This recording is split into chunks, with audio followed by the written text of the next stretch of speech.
haven't been in the middle school a lot, but we'll get there. Carol's gonna call me and we're working on that. That's right. Ames. We're gonna hang out with you tomorrow.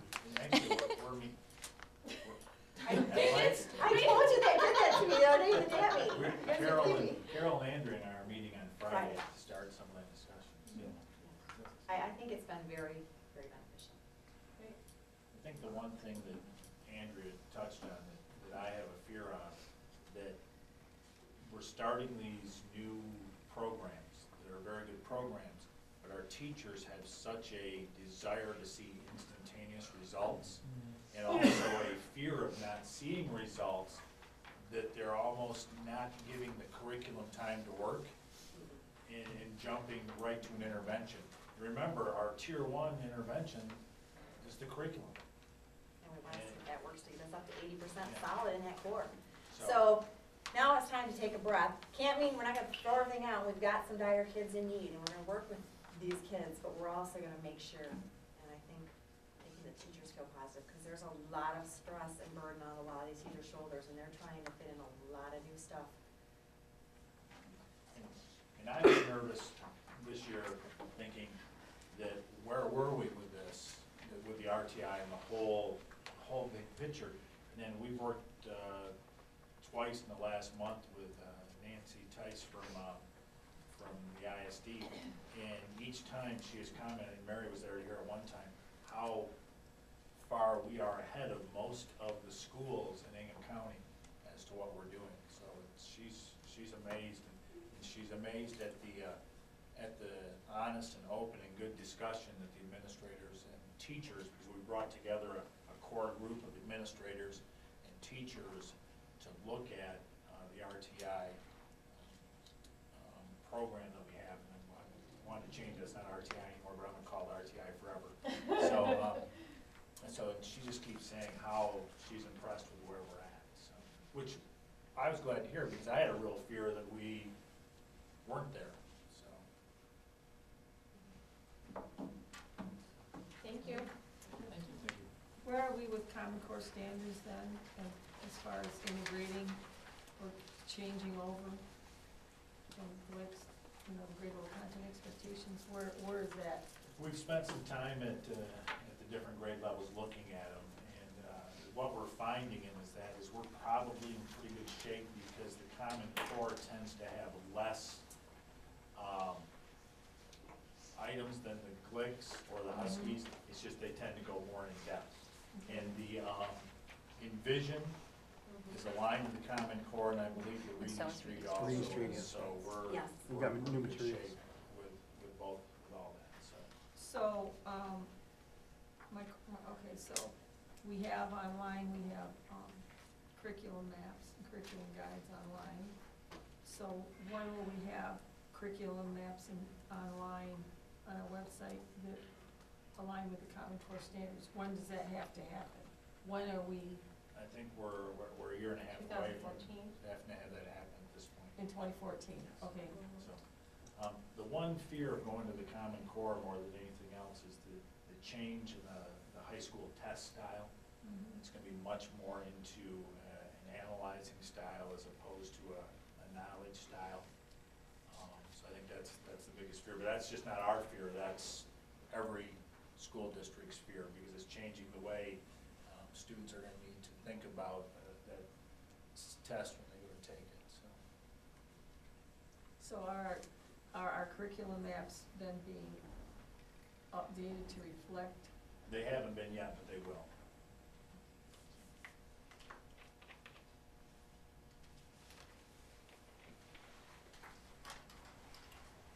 We'll move on to the superintendent's report. This month, or this week, is Principals Week, and we'd like to take a minute to honor our principals. And, you know, we have a multitude of great employees in this district, but sometimes, speaking from a principal, it wasn't that long ago I was one, you feel sometimes like you're on an island all by yourself, because there is one elementary principal. You know, there's one middle school principal. You know, Andy and Scott have a little bit of an advantage because there's two of them, but there's still, you know, there's a separation, and you really do feel sometimes you're alone. And you feel like, you know, you've got the weight of all your students, your parents, and your staff on you. It's just you in that position. And, you know, we want to take some time. We want to thank the principals for the job they do, and then just tell them that, you know, we understand that sometimes you feel that way, but we do appreciate what you do, and we're very happy with what we're doing. So you have a card and a certificate for our, it's not much, it's just the party gifts, so. Party, where are we going? Did I tell you that? We had an evaluation. You guys see the budget? The heck with the evaluations then. So, first, on behalf of the board and Mr. Manta, I would like to present this to Mr. Jim Dell. It's a certificate of appreciation, and then, as Jeff said, it's not a party gift, it is a card. Thank you. Thanks so much.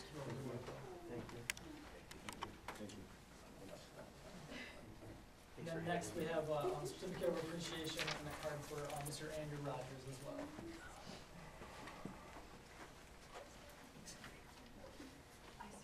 Thank you.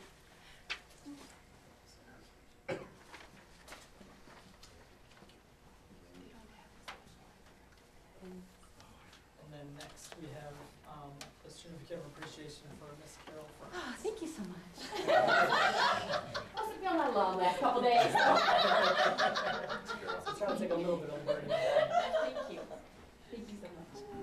Thank you. And then last but not least, Mr. Scott Cusino. We have a certificate of appreciation for you and a card. Now be careful when you open those cards, all the money. Okay.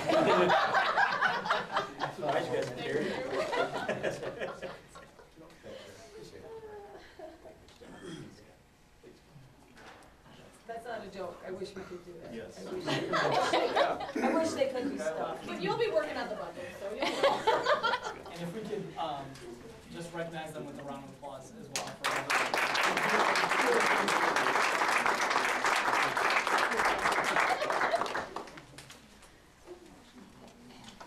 Next, we had our winter parent-teacher conferences for the high school and middle school. As you can see, our numbers are down. But I do believe that there are several things that cause it. One is, I know, Power School and the ability to email. Parents get a lot of the information. The fall conferences, the parents really want to come in, see the teachers, you know. Now it's, we've been there, we can see that. This is not a phenomenon that's just less than, we have an English teacher that lives with us. Don't ask why, because we're always taking in people in our house, I don't know why. She teaches at Northwest. Their conferences were the same time. She had 3 parents. And she teaches high school English, and one of them's a senior class. They have to graduate. It's their senior transition She class. had 3 parents. She had 3 parents. So, and, you know, and her feeling was also, you know, I email parents almost daily if there's questions, and they can see the grades on Power School. So it's so I mean, it's not just us, but so that's where we're at. Can I move on? Yes, sir. No, I'm sorry. Can I ask a question? So Sure. there'll be, for the middle school and the high school, there will be a 3rd conference then? Yes. Has Let that ever been looked at? I mean- me do, before we went to trimesters, we had, what was it, I might get the numbers right. We had 2 conferences. One was in the fall, and one was in the middle of the fall, and one was in the middle of the spring semester. Each one was 6 hours long, so for a total of 12 hours. The agreement when we went to trimesters, we'd still keep the 12 hours, but we do 4, 4, and 4 in each trimester, so that there'd be the same number of parent-teacher hours. It would just be spread over the 3 trimesters. And I'm not sure the 3 trimesters doesn't have an effect too, because there's less time between the conferences. So, How long have we been on 3 sets, to do 3 sets? is this the 3rd or 4th year? The trimester? Trimesters? Oh, it's Yeah, been trying to 5, it's been like at least 5 years. Time flies. It was when you were here before. Yeah. You started it, Jeff. I did. Right. You did it, you did it. So, So is so- there, does the attendance continue to drop then at the spring as well? I mean, has there been thought of doing just 2 and doing again? Well, you wanna do 3 for the high school Well- because the kids' classes change. yeah, and that's, I don't think, Because we only do 2 at the elementary. Right, that's what If we dropped to 2, we could have it to where the parents spent more time. right. I don't know if it, well, potentially, but the problem is that you have different classes each trimester, so you might not have the opportunity to meet with, say you didn't do one middle trimester. You as a parent might not have the opportunity to meet with a teacher, so that's why we've gone with the concept of 3, one each trimester. Do we find we have enough time in those blocks, or, no? No. I would think the high school has enough time. Well, the fall conference, we were short. And then we have, because of our attendance, we have plenty of Because the time. attendance is higher, Yeah, more people come, more people. but in our next 2, we've got all the time in the world to. But then middle How's school middle probably school could use more time. And classes have gotten larger too, because this system was set up when we had 22 and 23 in a class. We're now looking at 28, 29, 30, 31 in a class, so trying to fit that many teachers in with a 10-minute conference when you only, it just mathematically doesn't work. So we did a survey, we're gonna look at some different ideas and options for our last conferences this year, and maybe consider going back to 2 a year for next year. And, at the elementary, they schedule their conferences, so they get close to 100%. Secretary comes on, your conference, your teacher, it's time for your next conference. Lets us parents know it's time to go. Well, don't forget that a parent can also call and meet with the teacher at any time that works for the teacher and the parent. I mean, there's always that option if you can't get to a conference. You know, in the whole concept, it is important to have that conduit for the parents to speak to the teachers. And I do have a suggestion for high school conferences. There were a lot of irate parents that got a call the day before the conferences. We really should do the, alert now, a week ahead of time, and then maybe one The night the night before. or the day That was already addressed, Mary. Pardon, was it? Yeah, it was, Oh, my gosh. there was an error in the first one going out. So the one the night before was, oops, we Okay. took something off. And it's been addressed, go out a week ahead of time and then a follow-up the night before. And the 5th and 6th graders, I heard nothing but positive, hopefully that was wrong. Good. So that was a step in the right direction. I just want to interject a little bit when it comes to, you know, the numbers of conference and all that, especially at least high school, and I can't speak for middle school or elementary, but there's a ton of email correspondence that goes on between parents and teachers and so on, and I think that probably affects conferences a little bit. Sure. High school staff is very responsive to that. It's a job statewide if you look at it, probably most schools are day and age.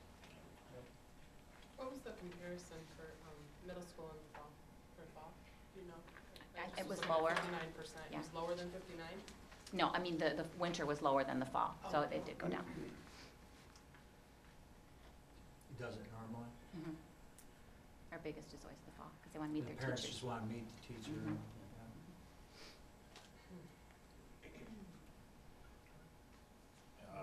Next one is enrollment, as of February 8th, that was count day, and actually, that's a pretty encouraging number.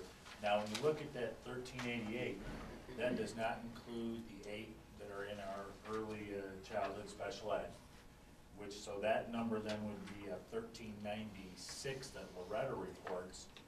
And we also have, I believe, 77 now in our Great Start program, which is reported on a different report. That will be actually go through Cindy Farley.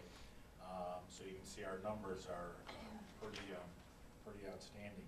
I had the pleasure to, in the last 2 weeks, to talk both to Mike Flanagan and also one of our state representatives. And both of them asked, what are you doing about kindergarten next year? And And I said, we're gonna have it. Yeah, I mean, because, put it there. because I'm thinking, what do you mean, what are we gonna do about PE? And they said, no, with this whole thing about going to full day. And I said, we've done that for about 15 or 16 years. And Mike Flanagan looked at me and he said, why? And I said, because we really felt that's what's best for kids. And he looked at me and he goes, yeah, I guess you're right. So, so I mean, they were, but then I also talked. to catch up. And I also talked about how we have a commitment to early childhood, because we know that anytime we can touch a child's life at a younger age, it makes our interventions a lot less when they get older. So I was talking about our I didn't realize it was 77, I was telling about how we have close to 70 students in our Great Start program. They really thought that was pretty amazing, so those numbers are good. We're a trend. If you saw the report in the Jackson paper, the Jackson paper reported us the third highest increase, and one of those was Jackson High, which increased, because they just have 100 and something. We were actually the second highest behind Jackson High, because as those numbers were fluid, they actually changed. We actually had 2 more than what we reported to the paper earlier in the day. So that's a good thing.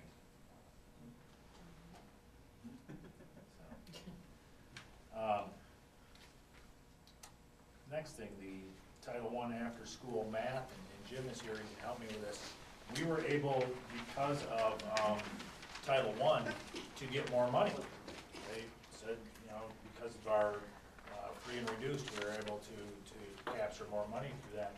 And so Jim and I had talked, and we knew that math was one of the things that we wanted to work on. This money we could use for a special program. So we talked about an after-school program. Since it's a Title I program, it's open to anybody in the school, and it is it's a school-wide program. And Jimmy, if you want to talk about where you are in getting that started, that would be great. Yeah, we sent the letters out to families, all the families in the school, and at the bottom of the letter was a permission slip, or basically a sign-up to have your kids join this. And I believe the deadline's next week. Everything really centers around how many kids we get. When Jeff first came to me and said, was it 20 grand or something like that we were able to use for that. And I thought, wow, that's a lot of money, so we slapped together a budget for the ISD, and then when we sat down and started planning, we were like, ooh, well, that money's gonna go pretty quick. Because we thought, well, we could do this thing for, 12 weeks, 10 weeks, and our goal is to try to get about 60 students. And if we get 60 students, we figure we need 10 teachers. We don't want anybody working with more than 6. Well, we do the math on the 10 teachers and what's in their contract for working an hour after school, and then of course busing and snack and supplies and all that, the money starts kind of going away. So we figure we can run this about 8 weeks now. So really everything centers around how many students we get. And so we had a staff meeting after school today, and we talked about encouraging our teachers to send out a reminder note to those students that they would really like to see involved in this program. Because let's face it, we're trying to reach our kids that are struggling the most. And a lot of parents are thrilled that we're going to have some help for them after school in math. We hear from parents all the time that they don't know how to help them in math sometimes. And let's face it, does math seem different how they do it now than when we were taught? Yeah. It confuses me now. Yeah. I know the answer to that, but I don't know how to do that. Yeah. So we're hoping we can encourage a lot more families to send their students to us. And again, like I said, everything centers on how many students. If we don't get as many students as we're hoping for, then we can run it longer probably. We'll have less teachers to pay for it. And then, of course, when we know how many students we have, then I'll get with Troy and talk about, what our busing costs might be. We'd like to use an intervention math program called Numbers World. And we had a representative from that company come and show us what those interventions look like.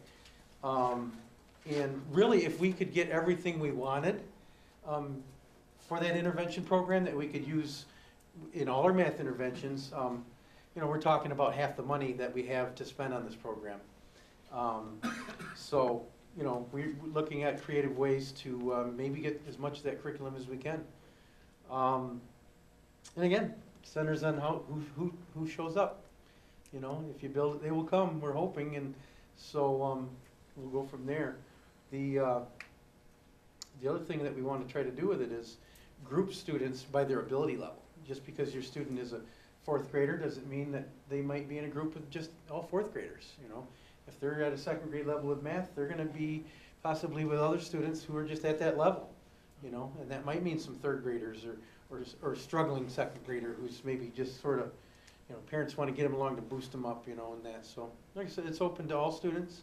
And again, of course, we'd like to boost our students that need it as much as we can.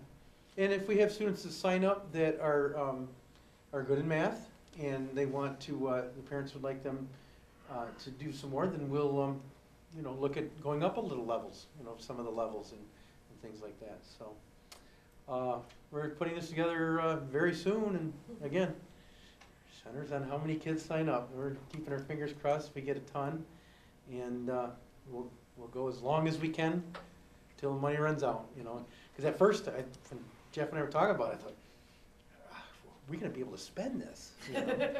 And how long can we do that? And then as we started putting everything to paper and looking at that supportive curriculum that we'd like to have to go with it, I was like, yeah, yes, we could spend this up pretty good if they show, if the kids show. So. We don't currently have interventions or anything for math at the elementary level, right? We do? Yeah, well, I'm glad you brought that up because I don't know, we have made so many nice gains in reading with where we're bringing kids that we have some space in, Mrs. Coxon, for example, in her schedule had some space where we could start looking at some math interventions for those children who are struggling in math too. So we went through a process of trying to figure out what would be the best way to do that, whether it be, you know, her coming into the classroom and helping, or pulling students out. And we just started this past week getting her to do more math interventions, and then having Mrs. Wright and Mrs. Beachy do the reading interventions. So we haven't until a week ago had math intervention. Right. I'm just concerned about the after-school piece of it. I know there's gonna be transportation, but Yeah. There's transportation, there's snack, we're gonna make fun, I should have mentioned Right. that. They are gonna have computer lab and different math, there's a lot of good math programs out there that are fun for kids. Most of the ones that we're thinking of, we already have. And so, you know, and some people have emailed me or, and called, you know, can my child only come on Tuesday and Thursday? Because we're thinking, I should have mentioned this, Tuesday, Wednesday, and Thursday. In order to deliver the kind of curriculum that we want, with some fidelity and with some, you know, meaning to it, we felt 3 days would be better than 2. So. Can I address something real quick too? And I think that everyone that really needs, as we looked at it last week, was it last week or the week before, I don't know, whenever. Yeah. We sat down with Mr. Coxon and brought in each grade level. Oh, you're Mr. talking about, yeah, Manti the was daytime kind of interventions, best, yeah. You know, so we could bring them in and sit down with them for an hour. We looked at the data, discussed it with the teachers, discussed the data with what they're seeing in the classroom, and every child that was identified as in need of some serious boosts in math. You know, third grade, for example, was a much higher group of kids. They had a small group that really just needed some things on concepts. They said, we know the second graders and the first graders are ours in a year and 2. You know, they ended up taking one slot a day where maybe second grader or first grade might have taken 3 or 4 slots a day, but the entire day is filled. And I think in the end it was 86 Oh, yeah. students. 87? 87 I students think. are being serviced for solely math through the day. Some are 3 days a week, some are 4 days a week, some are 5, you know, but it's plugged in there, and depending on their need, they're getting a math intervention. So the after school would be an extra boost beyond that. And then your teachers, they're gonna target these kids that are in those groups and send an extra reminder home to them, suggesting that this would be a good thing. We just talked about that today in our meeting. Yeah. Sending that little extra note home. Mm-hmm. 'Cause sometimes things go out in mass to the whole school. Sometimes, you know, it may not seem as personal. And if a teacher sends a specific, you know, note home saying, hey, I think. This would be a good program for your child. Sometimes that gets them a little more fired up for Well, it. sometimes they might not know if they haven't been to conferences, or, you know, they just might not know. Are we going to see some, before and after data? I'd like to see that these programs are actually, I'd like to see something about these programs being successful or not successful. I think that's one of the things we're not doing in this district enough with all of these programs. Because if they're not working, we need to back up and start again. Once we have those, So, once we have those children identified that are gonna take part in this, they are going to be assessed. As far, can I address? I'm sorry. As far as like the math intervention during the day, those students are all being progress monitored on a weekly basis, and we are charting that and watching that because there are specific ways of looking at that and seeing if after 3 weeks or 3 points on there, they're not making progress or below their individual target for it, we've got to stop and look and see is the intervention working or not working and make changes that, and that's what RTI is all about. We are starting to look at the data. I know last year we did one math group with what we had time for, and we got some very positive data out of that group. It was a second grade group that they worked on with computation.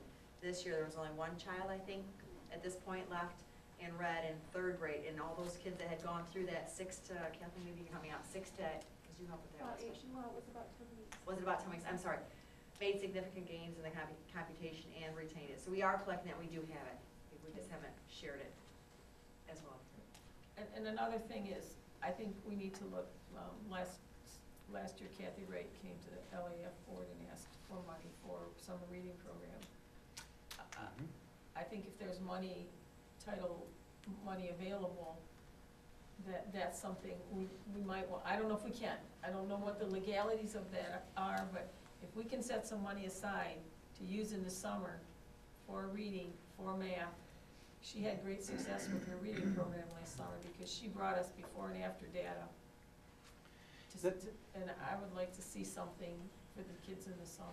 That's something that Jeff and I were planning on looking into if we didn't end up using this money, was what could we use of it in the summer? Check Or the- we can couple it with something the LAF might provide too.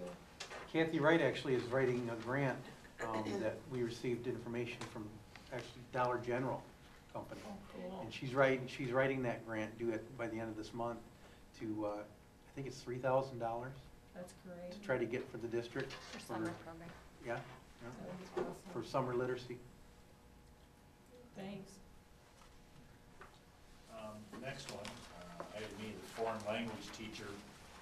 As you know, that with next year's incoming freshmen, they're now be required to have 2 years of a foreign language. For us in trimesters, that would equate to four credits. The interesting thing is this kind of ties 2 or 3 other things together, as we're going to talk about through here. But as a result, our Spanish teacher will not be able to service every student for 2 years. You know, she just can't provide enough sections of it. So we're going to need to increase our foreign language offering at the high school. We're not the only school in the state of Michigan that's going to need to do this. We've talked a lot at the DAT team about this, and the 2 things that we seem to keep coming back to are American Sign Language and German.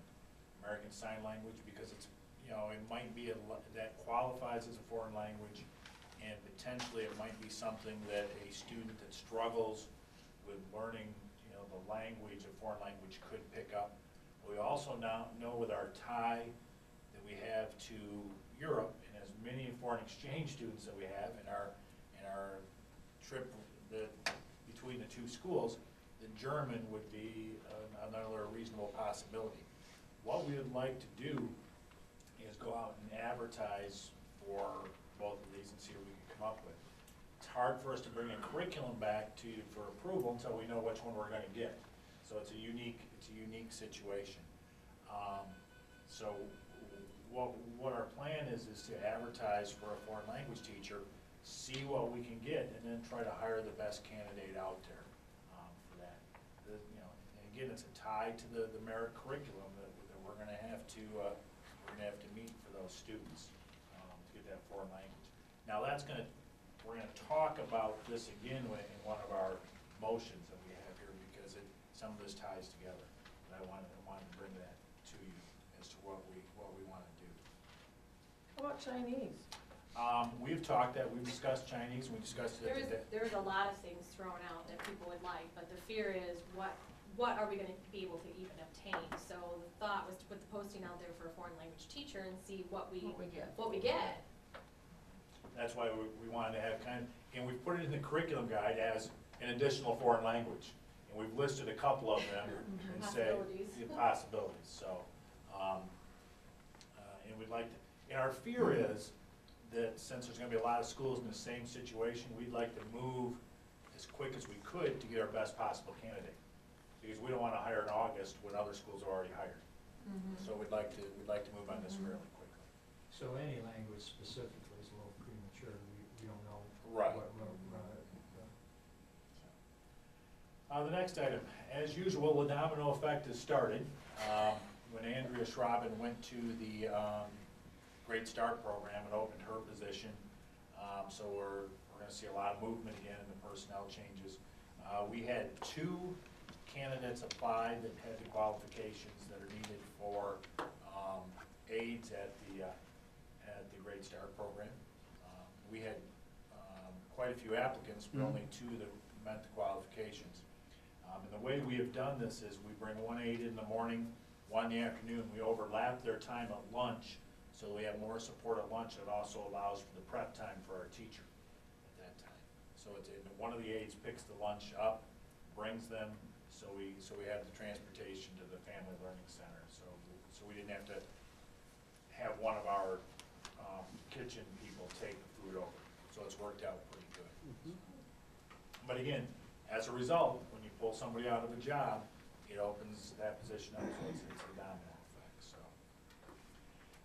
The next document, the state reporting timeline, I had Cindy put together. I just wanted to share it with you to see, so you can see some of the things that's on her plate or all our plates, as to what we try to keep track of. Both mine and Cindy's fear is that sometime one of these are gonna get missed. So I asked her, I said, put together a document for timelines, when they need to be out there, so we got a file of when we know they need to be there, so we can reference that every month and look at it, so. Just wanted that there for your information. This was something we talked about in, before we hired, when we interviewed superintendents, about having a Google Doc for monitoring this. Is that what we do use, or? Cindy has it on her calendar, but I asked her to give it to me in a paper. I was just curious if we did utilize that, or what she did. Yeah, and I can't say if she's got it in her Google Calendar or her GroupWise calendar, but I know she has reminders that pop up for it. And Cindy is very good at sending out reminders to the people that are involved in those You've kind of got reports. her in charge of making sure these reports are being done and brought back. Well, if there's not someone that's a central person to coordinate it, we will miss something. Yep. So. And the next one, we just want to, it's been through the DAT team, and we'd like to bring to it for a reading for approval at our next meeting, but the high school would like to at least offer now for registration of botany class. It's a 1 trimester elective class. We don't know if we'll get students to sign up for it, so we may not offer it, but we will bring the curriculum to you for approval. Lisa Lechka brought it to the district advisory team. I think the district advisory team felt very confident with what she had to say. She's talked about using the Wild 100 with this class and taking the kids out there. First thing I thought of, I thought it was a wonderful. Yeah. Will this count for, it's a 1 trimester class, will it count towards science credit? Well, it'd be a science credit, but it would not necessarily be one of the, It won't count towards graduation? only as an elective credit, because a science credit says you have to have Biology, physical chemistry, science or right. biology, and yeah, so. And that ends. I have a question. Yes. Just thought, all right, personnel changes. Mhm. Just a minute. So 1 trimester class count towards graduation as an elective. Okay. Personnel changes. Okay, Andrew Schraben went to Great Start Readiness. So what's going on with special ed hires?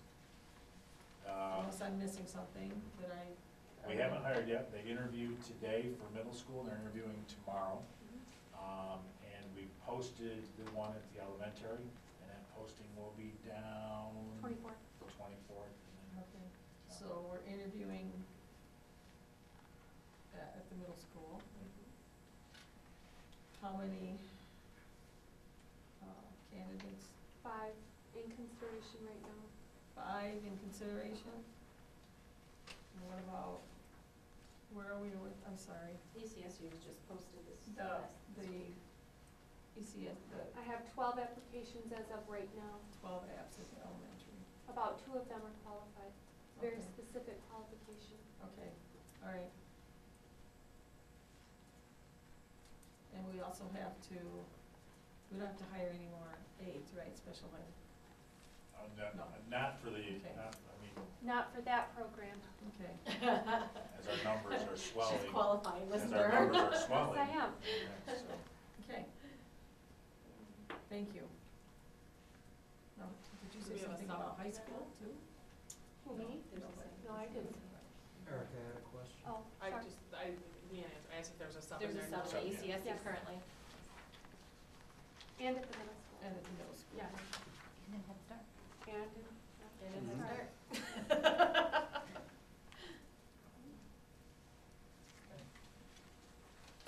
All right. We'll move on to the board discussion and or action. So item A is to accept the resignation of Heather Borden. So this is a motion to accept the resignation of Heather Borden for her position, from her position as girls JV soccer coach effective January 21st, 2012. Moved by Erica. Supported by John. To accept the resignation of Heather Borden from her position as girls JV soccer coach effective January 21st, 2012. And this is in enclosure 16. Is there any discussion? All those in favor? Any opposed? The next item is the overnight wrestling trip in enclosure 17. And this is a motion to approve an overnight trip to Auburn Hills for the varsity wrestlers per the recommendation of athletic director Scott Kuzma. Moved by James, supported by Bud. To approve an overnight trip to Auburn Hills for the varsity wrestlers per the recommendation of athletic director Scott Kuzma. Is there any discussion? Do all the boys get to go, or just boys that? We gotta see if we're gonna qualify anybody first. We only have 3 to get through this weekend, so, that's the first thing, James, and then at that point, I don't think we pay for those to go that don't qualify. But So it's the boys that qualify. yeah, and if then those that go, they go basically on their own. But I mean, they go with the team though. And again, I just want to say on behalf of the board, thank you for bringing this before us. We know that we don't know how many or who they might be, but since it's coming before our next board meeting, this makes it so we can do it. Thank you. And let me restate that, not all the boys, because we do have a girl that participates, which she's wonderful, Unfortunately, she did not make it through this past weekend. which so. shocks me. Okay. So is there any other discussion? All those in favor? Any opposed? 7-0.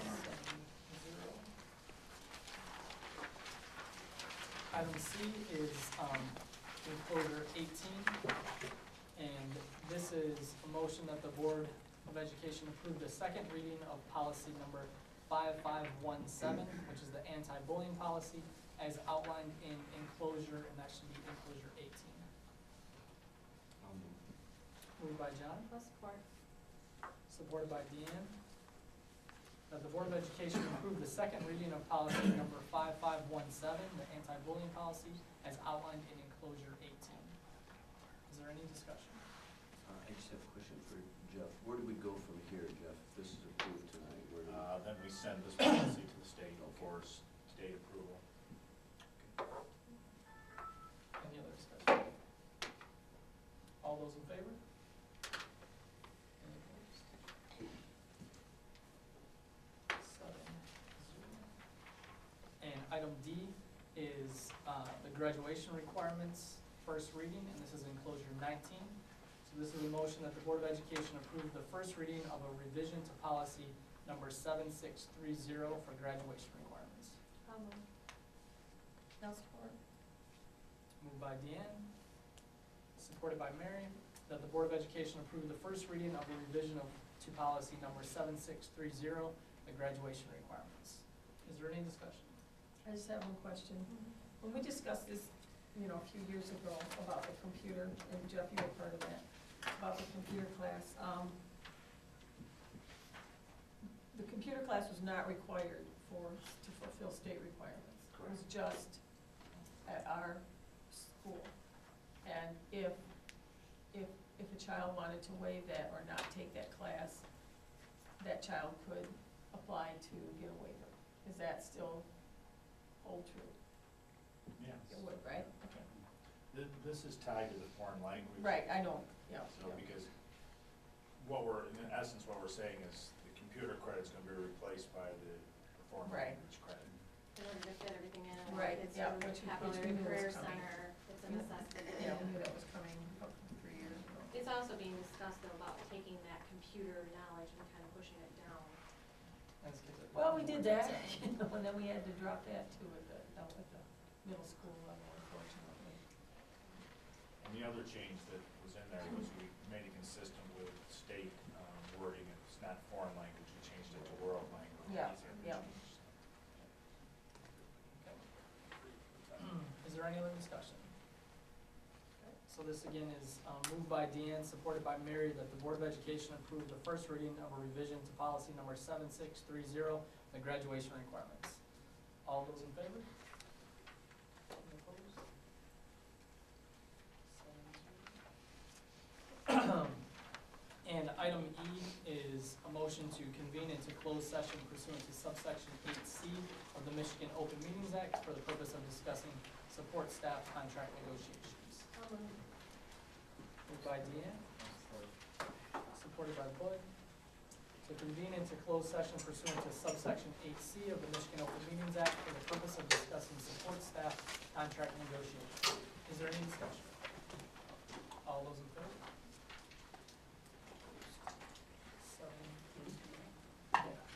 And we'll take a 5-minute break, so the board will enter closed session at 8:35.